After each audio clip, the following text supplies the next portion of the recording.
सगळेजण अतिशय तळमळीने बोलत होते. बरेच जण नितीन शेठ तापले होते आणि तुमच्या तापण्यामुळं ऐकणारे वक्ते देखील अजून तापले. मी गेली 30-35 वर्षापासून राजाभाऊने उल्लेख केला, माजी खासदार स्वर्गीय किसनरावजी बानखेडे साहेब यांनी सुरुवातीला पुणे नाशिक रेल्वे व्हावी संसदेमध्ये उपस्थित केला आणि त्यानंतर सुरेश कलमाडी हे रेल्वे राज्यमंत्री झाले आणि त्यावेळी पहिला आम्हाला कळलं की सॅटेलाइट सर्व्हे सुद्धा होऊ शकतो. त्यांनी सॅटेलाइट सर्व्हे केला आणि हा मार्ग फिजिबल आहे असं सांगितलं. त्यानंतर आदरणीय शिवसेनेतर्फे खासदार शिवाजीराव आढळराव पाटील साहेब यांनी पाठपुरावा केला.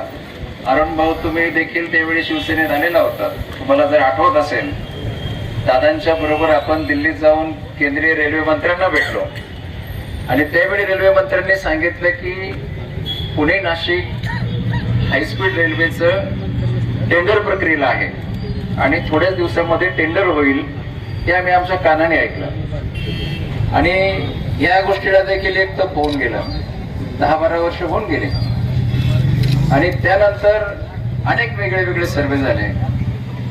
त्यानंतर निकम साहेब, राष्ट्रवादीच्या लोकांनी विजय भाऊ एक तो कार्टून सोडलं, अशी डुकरं पळवली, डुकराला असा रेल्वेची शिट्टी आल्याचा आवाज दाखवला आणि पुणे नाशिक रेल्वे आली असे खासदारांवर टीका केली. त्याच्यानंतर 10 वर्ष झालं, अजून काही रेल्वे आली नाही आणि ही रेल्वे ज्यावेळी आम्ही बघतोय, म्हटले हडपसरून निघणार, हडपसरून निघाले की खेडला येणार, खेडवरून बोगदा पडून ती आंबेगावला येणार, नंतर परत दुसरा सर्वे बदलला,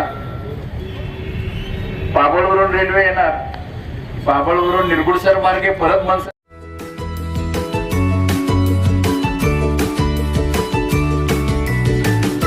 बातम्या शेतीच्या, बातम्या मातीच्या, बातम्या अन्यायाच्या, गुन्हेगारीच्या,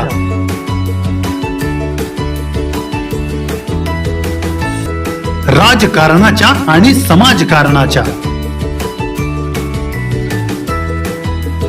शोषणाविरुद्ध बुलंद आवाज, जनसामान्यांच्या हुंकाराची गाज, सत्कार्याला प्रोत्साहन, दुष्कृत्याला अनुशासन, निर्भीड, निस्पृह, सडेतोड, बेधडक आणि रोखठोक म्हणजेच विघ्नहर टाइम्स. शोध बातमीचा, ध्यास सत्याचा. आपलं चॅनल, आपली बातमी. सबस्क्राईब तर कराच, पण बेल आयकॉनवर क्लिक करायलाही विसरू नका.